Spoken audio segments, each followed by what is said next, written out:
Hello my dear students, welcome to maths mentor classes. कैसे हैं बच्चों? कैसे तैयारी चल रही, कैसी पढ़ाई कर रहे हैं आप सब? उम्मीद करता हूं अच्छी पढ़ाई कर रहे होंगे और बहुत सेहतमंद होंगे।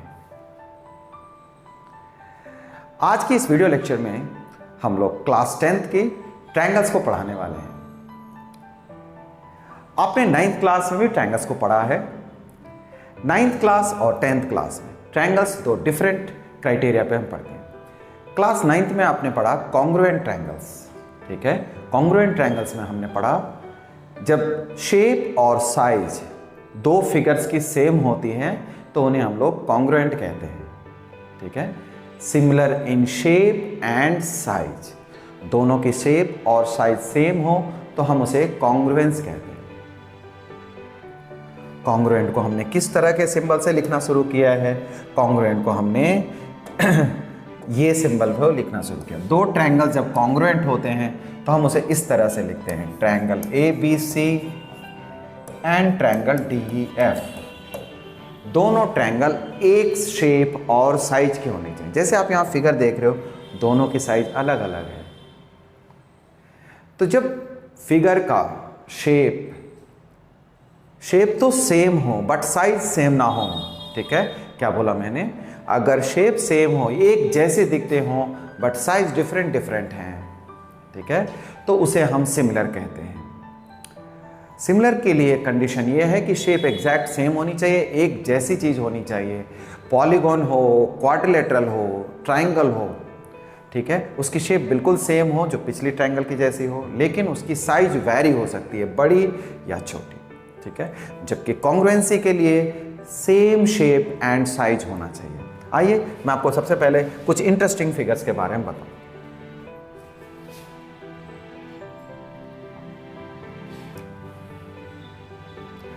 देखिए बच्चों, यहां पर हम देखते हैं कि दो रेक्टेंगल है, या इसे स्क्वायर समझिए आप, ठीक है। दो फिगर्स आप देख रहे हैं, इनफैक्ट तीन फिगर हैं। आप इस फिगर की बात करें, ठीक है, आप इस फिगर को अगर आप देखते हो, आप इस फिगर को देखिए, क्लियर। तो आप इस फिगर को अगर इस फिगर से टैली करें, बिल्कुल सेम शेप है ना, एग्जैक्ट से शेप भी सेम है और साइज भी सेम है, क्योंकि इसके ऊपर आ चुका, ओवरलैप कर गया, कोई भी साइड आपको दिख नहीं रहा।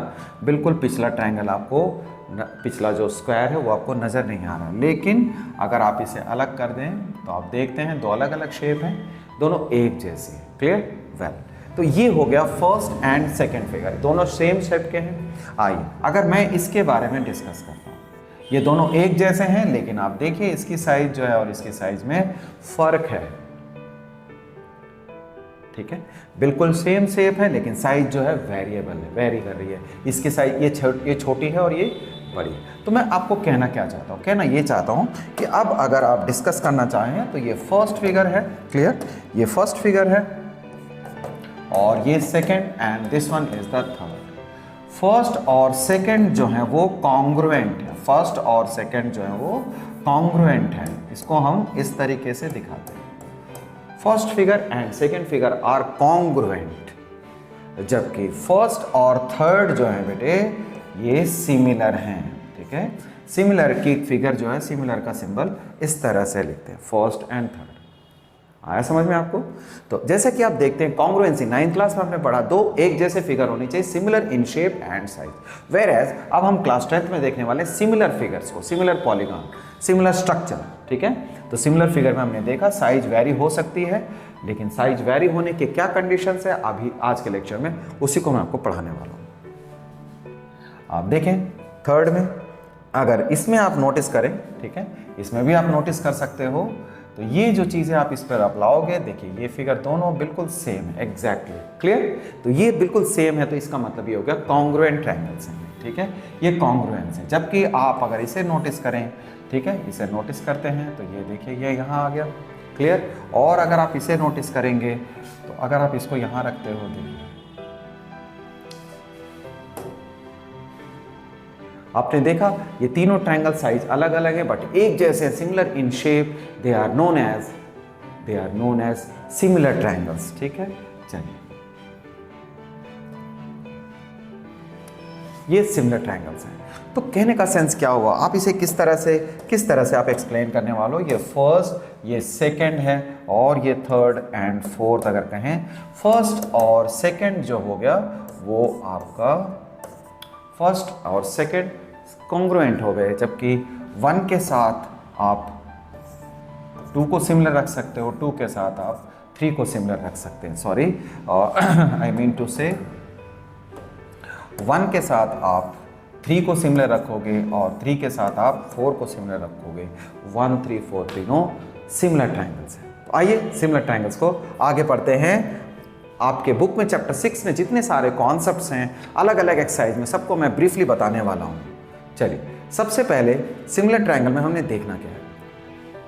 सिमिलर ट्रायंगल कहते किसको हैं बेटे? सिमिलर ट्रायंगल कहते हैं when two triangles are similar if their corresponding angles are equal, जब उनके करस्पॉन्डिंग एंगल्स इक्वल है। करस्पॉन्डिंग एंगल किसको कहते हैं बेटे? देखिए, 2 अलग अलग ट्रायंगल्स लिया मैंने, दोनों के शेप्स अलग अलग हैं, ठीक है।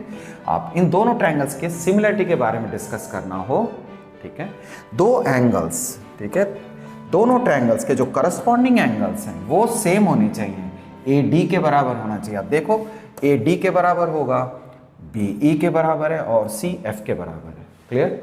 यानी ये इसके बराबर हो गया, B जो है वो इसके बराबर है। ये देखिए, डबल मार्क कर रहा हूं मैं और इसमें ट्रिपल मार्क कर दूंगा, यानी ये वाले एंगल केवल फिगर देख के आप समझ जाएंगे कि मैं क्या बताना चाहता हूँ, ठीक है। AD के बराबर है और BE के बराबर है और CF के बराबर है। अगर ऐसा है तो हम लोग ट्रायंगल्स को सिमिलर कहेंगे। इसके अलावा ये भी है, ठीक है, ये भी है कि अगर साइड्स के ratio, their corresponding sides are in same ratio, यानी प्रोपोर्शनेट हो। साइड्स का रेशियो कैसे क्या होगा बेटे? AB, इस ट्रायंगल का AB साइड लेंगे और इस ट्रायंगल का DE साइड लेते हैं। इन दोनों का जो डिवीजन है, यानी इन दोनों की जो रेशियो है, वो फिर BC और EF के बराबर हो, BC अपॉन में EF के बराबर हो, या AC अपॉन में DF के बराबर हो। क्लियर? अगर ऐसा होता है, अगर ये दोनों कंडीशन फुलफिल होते हैं तो हम लोग कहेंगे ट्रायंगल सिमिलर है, ठीक है। अगर ट्रायंगल सिमिलर होंगे तो ये दोनों कंडीशन फुलफिल होंगी, और अगर ये दोनों कंडीशन फुलफिल होते हैं तो वाइस वर्सा ट्रायंगल सिमिलर होगा, ठीक है। ट्रायंगल सिमिलर होने के लिए किसी भी एक कंडीशन का होना काफ़ी होता है। अगर इन दोनों कंडीशंस में से कोई एक भी कंडीशन फुलफिल होती है तो वो ट्रायंगल सिमिलर होंगे। तो सिमिलरिटी के लिए क्या क्या कंडीशंस होने सकते हैं, क्या क्या कंडीशन हो सकते हैं, यानी सिमिलरिटी होने के लिए, जैसे आपने 9th क्लास में पढ़ा कॉन्ग्रुएंसी में, side angle side, side side side, ठीक है, angle angle side, angle side angle, फिर right hypotenuse side, right angle hypotenuse side system criteria बोलते हैं उसे, ठीक है। आपने 9th में कॉन्ग्रुएंसी प्रूव करने के लिए इन सबको अप्लाई किया है। ठीक इसी तरह से आइए हम लोग देखते हैं कि 10th क्लास में हम लोग सिमिलरिटी को प्रूव करने के लिए क्या क्या कॉन्सेप्ट है, क्या क्या क्राइटेरिया है। सबसे पहला क्राइटेरिया हमारे पास है बेटे एंगल एंगल एंगल, ठीक है। कहता क्या है? If two triangles corresponding angles are, corresponding angles का सेंस है, ठीक है, करस्पॉन्डिंग एंगल्स आर इक्वल। अगर करस्पॉन्डिंग एंगल्स इक्वल है, कैसे? अगर AD के बराबर है, देखिए आपके पास 2 फिगर्स हैं, ठीक है। अगर AD के बराबर है बेटे, ठीक है, और अगर B जो है वो C के बराबर है, और इसी तरह से C जो है F के बराबर, अगर ऐसा इक्वल हो जाता है तो हम कह सकते हैं कि by angle angle criteria of similarity triangles are similar, ठीक है, ट्रायंगल्स आर सिमिलर। तो ये क्राइटेरिया कहलाता है एंगल एंगल एंगल क्राइटेरिया। और अब आप इसके बाद जब आप इसको लिखोगे, यानी ट्रायंगल्स जैसे ही सिमिलर हो गए, तो आप कह सकते हो triangle ABC is similar to DEF। इनका जो ऑर्डर है वर्टेक्स को टैली करना चाहिए, यानी ABC लिखा तो A के प्लेस पे, करस्पॉन्डिंग प्लेस पे D आना चाहिए। जोन सी एंगल आपने मेंशन किए, A के बदले में D मेंशन किया, B के बदले में आप E लिखोगे क्योंकि B के बदले में आपने E एंगल को मेंशन किया, ठीक है। तो ये था एंगल एंगल सिमिलरिटी क्राइटेरिया। आइए इसके आगे बढ़ते हैं हम लोग। एंगल एंगल क्राइटेरिया के बाद हम लोग अगर देखने वाले हैं केवल एंगल एंगल सिमिलरिटी क्राइटेरिया, ठीक है। Angle angle criteria of similarity क्या है? केवल दो एंगल अगर इक्वल हो जाते हैं, क्या मतलब एक ट्रायंगल के दो एंगल किसी दूसरे ट्रायंगल के करस्पॉन्डिंग टू इक्वल्स दो एंगल के इक्वल हों, ठीक है। क्या है देखो आप, टू एंगल्स, किसी भी ट्रायंगल के दो एंगल किसी दूसरे ट्रायंगल के दो करस्पॉन्डिंग एंगल के इक्वल हों तो हम एंगल एंगल क्राइटेरिया अप्लाई कर सकते हैं, ठीक है ना। कैसे? तो ये मान लीजिए कि ये एंगल इस एंगल के इक्वल है ना, और फिर ये एंगल इस एंगल के इक्वल है। अगर दो एंगल इक्वल हो जाएं तब भी हम कह सकते हैं बाय एंगल एंगल क्राइटेरिया दोनों ट्रायंगल जो हैं वो सिमिलर हो। क्लियर? बहुत आसान होता है, यानी तीनों एंगल दिखाने की जरूरत नहीं पड़ेगी।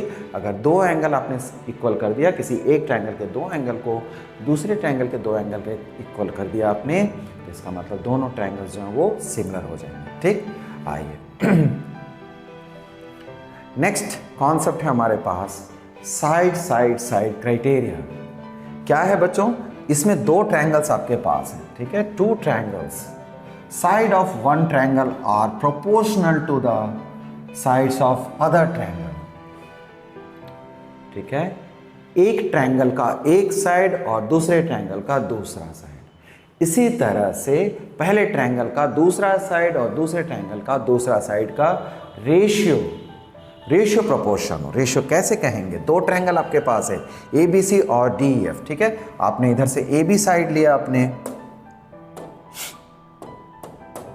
आपने लिया ए बी साइड, तो यहाँ से डी ई साइड ले लिया, ए बी अपॉन में डी ई, ठीक है बेटे। और इस तरह से आपने बी सी लिया तो ये ई एफ लेंगे यहाँ से मान लो, और इधर से सी ए लिया आपने। देखिए मैंने मार्किंग कैसा कर रहा हूँ, आपको इजीली समझ में आएगा, ठीक है। ये मार्किंग क्या आप समझ सकते हो कि ये इसके रेशियो से, इसका रेशियो इसके रेशियो के साथ, इसका रेशियो फिर इसके रेशियो के साथ अगर प्रोपोर्शन हो। प्रोपोर्शन का मतलब अगर इन साइड को डिवाइड करने के मान लीजिए 1/2 आती है, या 3/4 आता है, या 5/2 आता है, मान लीजिए ऐसा कुछ, इनमें से कोई सा भी हो, ठीक है। तब आप कहोगे कि नहीं, ये ट्रायंगल्स जो हैं वो साइड साइड साइड क्राइटेरिया से, क्या है, साइड साइड साइड क्राइटेरिया से ये दोनों ट्रायंगल्स जो हैं वो सिमिलर हो जाएंगे। आप लिखोगे कैसे इसे? Triangle A B C is similar, ठीक है। सिमिलर का साइन ऐसे लिखेंगे, और डी ई एफ लिखते समय आपको, यानी सेकेंड ट्रायंगल को मेंशन करते समय आपको वर्टेक्स का ध्यान रखना पड़ेगा। वर्टेक्स का ध्यान कैसे? A B side A B D E के इक्वल होना चाहिए, यानी ए बी डी ई के इक्वल दिख रहा हो, क्लियर है। फिर अगर आप आते हो बी सी लेते हो तो ई एफ, तो ध्यान रखें बी सी और ई एफ ये करस्पॉन्डिंग रेशियो उन्हीं की सेम होती हो, ठीक है। आप अगर डी एफ के बदले में अगर आप डी एफ ही लिख देंगे तो ये गलत हो जाएगा, ठीक है। तो डी एफ नहीं लिखेंगे, डी एफ ही लिखना है। आप ऑर्डर यहाँ चेंज कर सकते हो, जैसे मैं कहूँ कि नहीं मैं बी ए सी लिखना चाहता हूँ तो बेशक बी ए सी लिखें आप सॉरी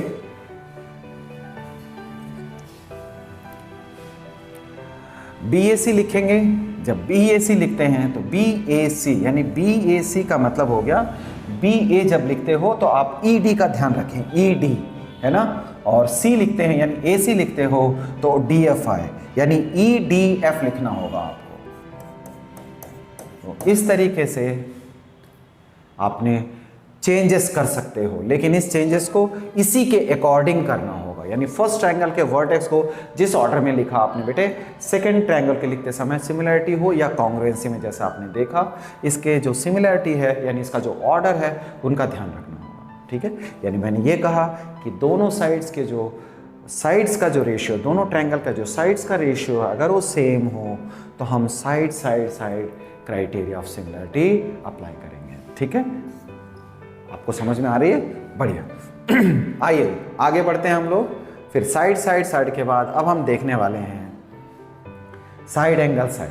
आइए इस क्राइटेरिया में हम क्या पढ़ने वाले हैं? साइड साइड साइड का मतलब क्या होता है, let us C.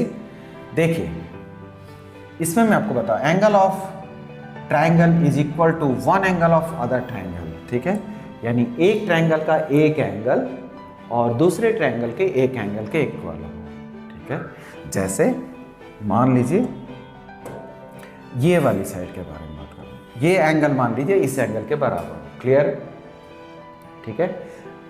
If one angle of triangle is equal to one angle of another triangle, फिर आगे देखिए बहुत interesting, sides including these angles, ठीक है, and the side including these angles are proportional. Proportional ये क्या सेंस है? ये सेंस ये है कि कहता है कि इसे जो बांधने वाले, इस एंगल को बनाने वाले, इस एंगल के जो आर्म्स हैं, एग्जैक्ट में जो आर्म्स कहे जाते हैं, ठीक है ना, यानी ये एंगल जिन दो साइडों से बनती है उनका रेशियो प्रोपोर्शन में होना चाहिए, यानी ए बी का डी के साथ प्रोपोर्शनेट हो और ए सी का प्रोपोर्शनल डी एफ के साथ अगर इक्वल हो, ठीक है, तब उसे हम side angle side criteria apply करेंगे। सॉरी, क्या मतलब है बच्चों? यानी ए बी अपॉन में डी, ए बी अपॉन में डी, देखते हो ए बी अपॉन में डी है और ए सी अपॉन में डी एफ, देख रहे हो, ए बी अपॉन में डी और ए सी अपॉन में डी एफ, क्लियर। और उस आर्म्स के बीच में जो दोनों एंगल्स हैं, ठीक है, उस आर्म्स के बीच में जो करस्पॉन्डिंग एंगल है वो इक्वल होना चाहिए। अगर ये इक्वल होता है तो आप side angle side criteria apply करेंगे, क्लियर। तो इस तरीके से आप साइड एंगल साइड अप्लाई करके दो ट्रायंगल्स को आप सिमिलर दिखा सकते हैं। आइए नेक्स्ट देखते हैं हमारे पास क्या है। तो मैं ये कहना चाहता हूं कि इतना कॉन्सेप्ट जो हमने सीखा अभी तक, 4 कॉन्सेप्ट हमने सीख लिए। क्या क्या थे वो थे हमारे पास सबसे पहले एंगल एंगल एंगल, ठीक है, एंगल एंगल एंगल हमने सीखा, फिर एंगल एंगल सीख लिया हमने क्राइटेरिया, फिर साइड साइड साइड क्राइटेरिया सीखा हमने, फिर side angle side criteria. 4 criteria से हम लोग किसी भी ट्रायंगल को हम लोग सिमिलर दिखा सकते हैं। वेल, RHS यहाँ नहीं है, आपने नोटिस किया, यहाँ राइट एंगल हाइपोटेन्यूस साइड जो है, जैसे कि हम लोगों ने 9th क्लास में कॉन्ग्रुएंसी के लिए प्रूव किया, वो क्राइटेरिया यहाँ मिसिंग है, वो यहाँ पर अप्लाई नहीं होता। आइए हम लोग चैप्टर 6 में सिमिलरिटी को कवर करने के बाद आगे बढ़ते हैं कि हम लोग के पास और क्या है। थेल्स थ्योरम बहुत इंपॉर्टेंट कॉन्सेप्ट है, ये ट्रायंगल के पहली यानी सेकंड एक्सरसाइज में 6.2 पे अप्लाई होती है। ये 6.2 में आप सीखने वाले हो,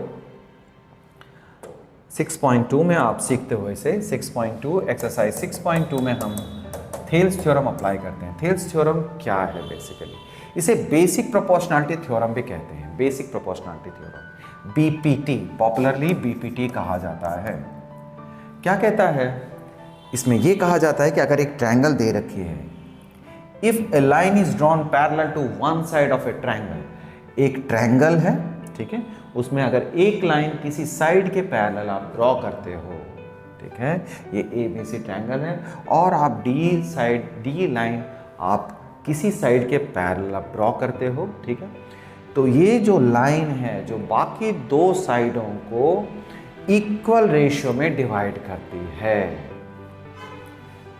ए line drawn parallel to one side of a triangle, ठीक है, अगर एक लाइन किसी भी ट्रायंगल के एक साइड के पैरेलल ड्रॉ की जाती है to intersect the other two sides in distinct point, distinct point means ये रहा D और E पॉइंट पे ये मान लीजिए कट करता है, the other two sides are divided in same ratio, यानी दोनों पार्ट जो है वो इक्वल डिवीजन में आएंगे, उनका जो रेशियो है वो जो डिवाइडेड पार्ट्स हैं उनका जो रेशियो है वो इक्वल होगा। आई मीन AD अपॉन में BD, ठीक है, AD अपॉन में BD, AE अपॉन में CE, ये होता है। तो कंडीशन क्या है बेटा बीपीटी का? DE अगर BC के पैरेलल है, मान लीजिए DE BC के पैरेलल है, तो AD अपॉन में BD और AE अपॉन में CE। मैं यहाँ आपको एक कॉर्लरी बताने वाला हूँ, ठीक है, आइए हम एक चीज सीखेंगे, कॉर्लरी, ठीक है, कॉर्लरी ऑफ बीपीटी। क्या है ये corollary of BPT? Corollary of BPT mini theorem, छोटे थ्योरम को कहते हैं। कैसे? अब हमने देखा AD अपॉन में BD, AE अपॉन में CE, ये चीज देख ली बेटे, AD अपॉन में BD, AE अपॉन में CE, ठीक है। आप इस रेशियो को रिवर्स कर लें, रिवर्स करेंगे तो क्या देखोगे, BD अपॉन में AD, is equals to C upon में ए। क्लियर, ये देखा आपने। अब इसमें +1 कर लें आप, ठीक है, +1 करेंगे हम।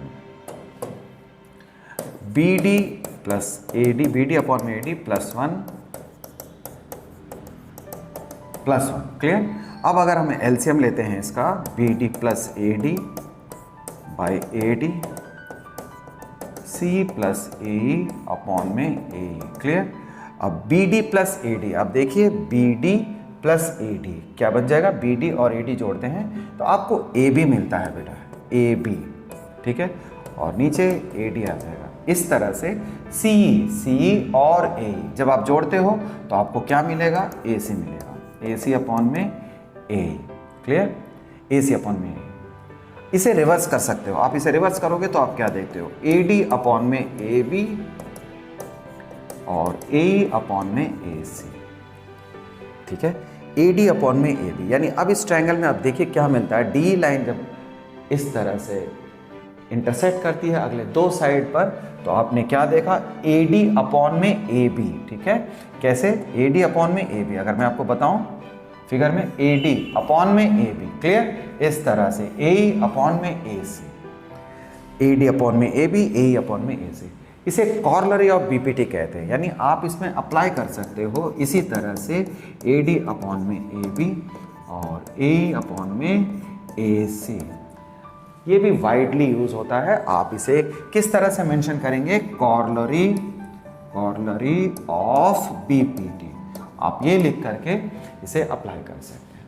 कभी कभी आप डायरेक्टली बीपीटी भी लिख सकते हैं। ठीक है, इस तरह से बेसिक प्रोपोर्शनैलिटी थ्योरम आपको क्या बताता है कि कोई भी, फिर से एक बार ब्रीफली देख लें, अगर एक लाइन किसी ट्रायंगल के एक साइड के पैरेलल है तो वो लाइन बाकी दो साइड्स को जिस पॉइंट्स पे डिवाइड करती है, उन दोनों वो दोनों साइड के जो दोनों डिवाइडेड पार्ट्स हैं, ठीक है, दोनों साइड्स के जो डिवाइडेड पार्ट्स का जो रेशियो है वो सेम हुआ करेगा। ठीक है, बहुत अच्छे अच्छे क्वेश्चंस इसमें हैं, हम लोग इसको आगे भी पढ़ने वाले हैं। चलिए, तो ये पार्ट आपने कॉर्लरी ऑफ बीपीटी में सीख लिया कि किस तरीके से हम बीपीटी को सेकेंड टाइप से, यानी कि साइड्स के रेशियो के अलावा हम दूसरे तरीके का रेशियो भी अप्लाई कर सकते हैं।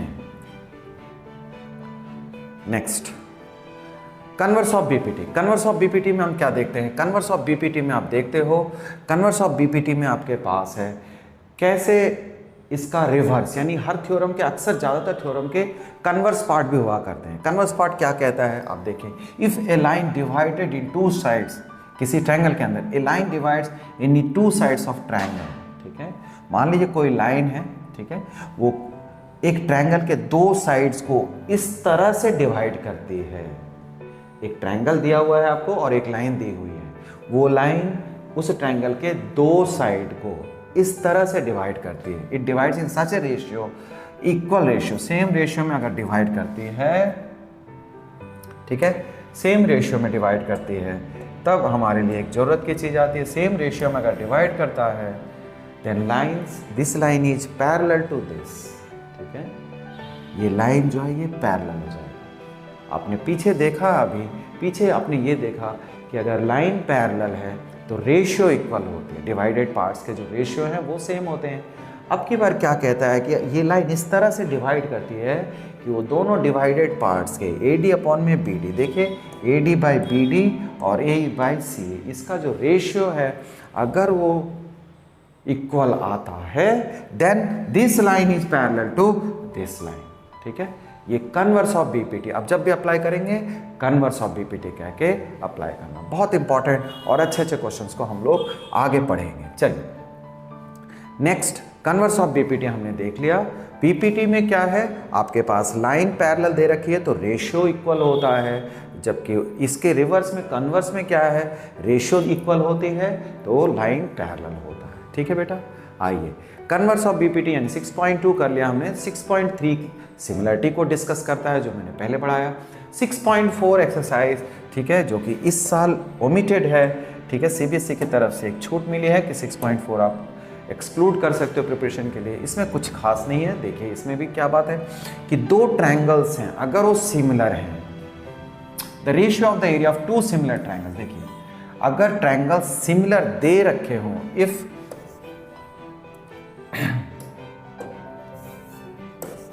If triangle ABC is similar to triangle DEF, अगर ये इस तरह से दे रखा हो, टू ट्रायंगल्स आर सिमिलर, यानी एरिया थ्योरम, यानी इसको एरिया थ्योरम भी बोलते हैं, दो ट्रायंगल्स के एरिया से जुड़ा हुआ है। किस तरह का एरिया बेटे? सबसे पहले दोनों ट्रायंगल्स अगर सिमिलर हैं, if triangle ABC is similar to triangle DEF, तब उसके एरिया में रिलेशन है। ठीक है, ABC अगर PQR के, ठीक है, इधर DF लिखा हुआ, PQR DF पढ़ लेना आप, अगर ऐसा है तो ठीक है, तो आप क्या कहेंगे? एरिया ऑफ ABC अपॉन में एरिया ऑफ DF, दोनों का जो एरिया के बीच एक खास रिलेशन है, वो कैसा? वो है AB अपॉन में DE। ठीक है, आप इसको DE देखेंगे, DEF, एग्री? DEF देख रहे हैं, तो ABC अगर DEF के अगर सिमिलर है तो AB अपॉन में DE का होल स्क्वायर, ये रिलेशन होता है। अगर दो ट्रायंगल सिमिलर हैं तो दोनों का जो एरिया है, उनका जो रेशियो है, वो साइड्स के स्क्वायर के प्रोपोर्शनेट में होगा। ठीक है, कैसे? देखिए, the ratio of area of two similar triangle is equal to the square of ratio of their corresponding sides. ठीक है, इनका जो एरिया का जो रेशियो होगा वो करस्पॉन्डिंग साइड्स के स्क्वायर के रेशियो के बराबर होगा, यानी AB का स्क्वायर बाय DE का स्क्वायर, AC का स्क्वायर। देख रहे हैं AC, यानी इधर से AC लेंगे तो इधर से आपको DF लेना पड़ेगा। क्लियर? क्योंकि दोनों ट्रायंगल सिमिलर हैं। इधर से आप BC लोगे, BC लिया तो आपने EF लेंगे, EF का होल स्क्वायर। एग्री? तो इस तरीके से आपने ये समझना है, यानी area of ABC by area of DEF, जब आपने इस तरह से लिख दिया, आप जौन सी साइड लेना चाहते हो, अगर BC लोगे इधर BC का स्क्वायर, तो इधर से आपको EF का स्क्वायर लेना होगा। एरिया थ्योरम के नाम से भी जाना जाता है। 6.4 एक्सरसाइज 6.4 में हम इसे देखने वाले हैं। एक्सरसाइज 6.4 एरिया थ्योरम पर बेस्ड होता है। इसमें तरीका क्या? 1 नंबर के 2 नंबर के बहुत अच्छे क्वेश्चन होते हैं। ठीक है, कई बार आपको साइड्स का रेशियो साइड्स की रेशियो दे दी जाती है, तो आपको एरिया का रेशियो पूछा जाता है, और कई बार एरिया की रेशियो दी जाती है तो साइड्स का रेशियो पूछा जाता है, या इन चारों में से कभी 3 फिगर की वैल्यू दी जाती है, 4th फिगर की वैल्यू पूछी जाती है। क्लियर? तो इस तरीके से एरिया थ्योरम का एक अच्छा यूज़ है, कुछ अच्छे क्वेश्चन है 6.4 में। आइए 6.5 बहुत ही पॉपुलर और बहुत इंटरेस्टिंग मैथमेटिकल एक्सरसाइज है। इसमें ज्योमेट्री कम, मैथमेटिक्स ज़्यादा अप्लाई होता है। आप बहुत पहले से आप पाइथागोरस थ्योरम को पढ़ते आए हैं, हम लोग पाइथागोरस थ्योरम को पढ़ रहे हैं। क्या कहता है? In right angle triangle, strictly Pythagoras, यानी 6.5 एक्सरसाइज 6.5 के लिए हम पाइथागोरस थ्योरम में क्या देखते हैं, पाइथागोरस थ्योरम किस तरह के क्वेश्चन और कौन से कॉन्सेप्ट लगते हैं वो देखिए। राइट एंगल ट्रायंगल में, ठीक है, आप पाइथागोरस जानते हो, हाइपोटेनस का square, the square of hypotenuse is equal to the sum of square of other 2 sides, बहुत वेल नोन फार्मूला है। ठीक है, अगर एंगल भी 90 डिग्री दे रखा है, एंगल भी 90 डिग्री दे रखा है, तो हाइपोटेनस हो गया ये H, ठीक है, ये परपेंडिकुलर हो गया P, और ये बेस हो गया B। एग्री? तो H का स्क्वायर यानी AB का स्क्वायर, B का स्क्वायर यानी BC का square is equals to hypotenuse का स्क्वायर, AC का स्क्वायर। ठीक है, तो इस तरीके से आप इस चीज़ को मेंशन करते हो, इस चीज़ को आप फॉलो करते हैं। H का square is equals to P का स्क्वायर प्लस B का स्क्वायर। ये कब लगता है? जब राइट एंगल ट्रायंगल दे रखा हो, राइट एंगल ट्रायंगल दे रखा हो तो पाइथागोरस के फॉर्मूले से हम इसे कहते हैं। सिमिलरिटी के कॉन्सेप्ट, सभी कॉन्सेप्ट इसमें इस एक्सरसाइज में लगने वाले हैं, लेकिन जो बेसिक कॉन्सेप्ट है वो पाइथागोरस का वो ये है। इसके थ्योरम के प्रूफ भी आपको पढ़ने हैं, हम लोग सारे कुछ देखने वाले हैं। इसी एक्सरसाइज में एक लास्ट पार्ट ये रहता है, converse of Pythagoras. Converse of Pythagoras में हम क्या देखने वाले हैं? कन्वर्स ऑफ पाइथागोरस में जस्ट इसका रिवर्स है बेटे। ठीक है, अगर आपको ये कंडीशन होल्ड करती है, क्या कहता है? इन ए ट्रायंगल, ठीक है, in a triangle the square of one side, आपको अगर ये दे रखा है, ये कंडीशन मान लीजिए दे रखा है, AB का स्क्वायर प्लस BC का square is equal to AC का स्क्वायर। ठीक है, AB का स्क्वायर प्लस BC का स्क्वायर, इन दोनों साइड का स्क्वायर जो है किसी तीसरे साइड के स्क्वायर के इक्वल। आप फिगर नहीं जानते हैं इसका, क्लियर? तो किसी थर्ड साइड के स्क्वायर के इक्वल हो, इसका मतलब हो गया जो थर्ड साइड है वो हाइपोटेनस है। क्लियर? वो हाइपोटेनस है 90 डिग्री के सामने वाली साइड है। तो आप समझ जाएंगे कि ये राइट एंगल ट्रायंगल है। तो राइट एंगल ट्रायंगल में आपके पास हाइपोटेनस है, हाइपोटेनस के अपोजिट में 90 डिग्री का बनता है हमेशा। तो ये 90 डिग्री है। The sum of the square of other two sides then the angle of opposite first side is equals to right angle. तो इसके जो सामने वाली जो साइड होगी वो 90 डिग्री की होगी और एक राइट एंगल ट्रायंगल होगा। तो कन्वर्स ऑफ पाइथागोरस से भी प्रूफ करना होता है। तो प्रूफ करने के लिए आपके पास इनफैक्ट यहाँ पर कहने के लिए 4 थ्योरम है, 5 थ्योरम है। बीपीटी है, कन्वर्स ऑफ बीपीटी, और एरिया थ्योरम है जो कि 6.4 में है, और 6.45 में पाइथागोरस और कन्वर्स ऑफ पाइथागोरस। ठीक है, हम लोग इन सब के प्रूफ को भी हम लोग बारी बारी से समझेंगे। तो आज के लेक्चर में जो बातें कहनी थी वो यही है। उम्मीद करता हूँ आपको चीज़ें समझ में आई होंगी। ये इंट्रोडक्टरी लेक्चर है जिसमें मैंने आपको कॉन्ग्रुएंसी, सिमिलैरिटी और सिमिलैरिटी से जुड़े हुए सारे कॉन्सेप्ट और चैप्टर 6 यानी क्लास 10 के चैप्टर 6 में जितने सारे कॉन्सेप्ट्स अप्लाई होते हैं अलग अलग एक्सरसाइज में, सबके बारे में एक एक्सप्लेनेटरी डिस्कशन कर दिया। कैसी लगी ये लेक्चर? आपको पसंद आया हो तो लाइक जरूर करना और शेयर करना बेटे, और चैनल में नए हो तो सब्सक्राइब जरूर से कीजिए और एक कमेंट जरूर करना। ठीक है, मिलते हैं नेक्स्ट वीडियो में। टिल देन कीप डूइंग बेटे, बढ़ते रहिए, खुश रहिए और अच्छी तैयारी करते रहिए। All the best.